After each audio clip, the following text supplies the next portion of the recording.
Hi, I'm Tom Collins from Sky Events, and in this video I'm going to run you through microphones. How to use them, how not to use them. To start with, we have your bog standard for conferences, a Lectern mic. Much like this one. These are very simple. You just have to stand here. It doesn't work so well if you stand here or here. So stand here. Another thing to remember is to speak up. So if you speak loud enough that the audience member in the front row can hear you without the sound system, then you're speaking loud enough for the microphone to pick you up properly, and then everyone will be able to hear you. The other thing to consider is not to eat the microphone. If you get too close to the microphone, because these are quite sensitive, especially when you say P sounds, plosive sounds, then you can often hear that popping sound, and that just means you're too close. A good rule of thumb is to stay between sort of 10 and 20 centimeters away from the mic. That's usually about where you want to be. So our next standard for conference audio is a lapel mic. So these require a little bit more prep, mostly wardrobe related. What we want to do is pin the microphone about here, about 10 centimeters under your chin. So for blokes, that means a tie is ideal. A button-up shirt is great. A polo shirt is fine, and t-shirts are okay as well. This one's maybe a little bit too high, but it's still this is still okay. And in case you're wondering, yes, all my clothes are black.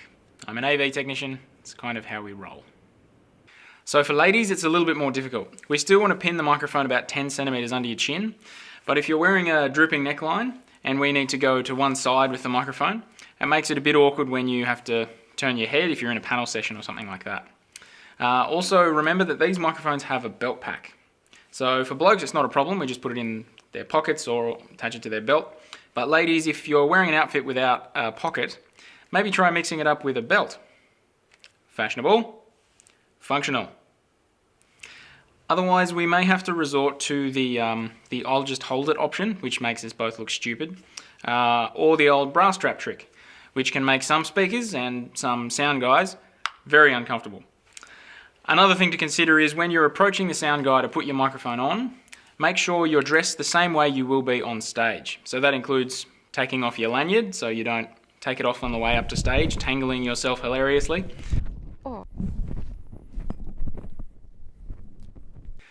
Let's try to avoid that. Another thing to consider with all kinds of wireless microphones is feedback. So feedback is when the sound coming out of the speaker gets picked up by the microphone and then goes around and around in a circle and gets louder and louder until everyone is deaf. It's the sound that you hear in movies when someone nervous speaks into a microphone.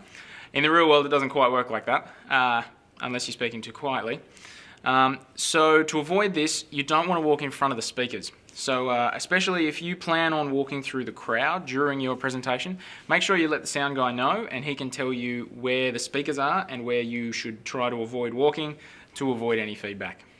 So next up we have the handheld mic, often referred to as a Q&A mic.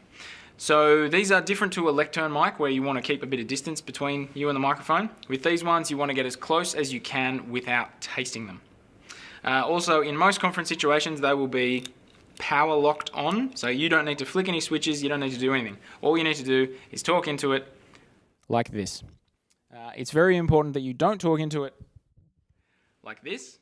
Also like this. Another thing to consider is if you want to point to something during your question, it's very important that you use your vacant other hand and that you don't use the microphone. So next up we have my favourite, the Headworn microphone, commonly known as a DPA, which is just the common brand. They're similar to a Madonna mic, except as you can see these days they're a little more discreet. These are great because they're really close to the mouth, and because they're attached to the head, it doesn't matter which way you're pointing, they're always the same distance from your mouth. Just keep in mind that these don't come standard, so if you want these kind of microphones for your event, make sure you let your AV company know so they can bring them along. So that's my basic rundown of microphones. I hope it was helpful. I'm Tom Collins from Sky Events, and have a good event.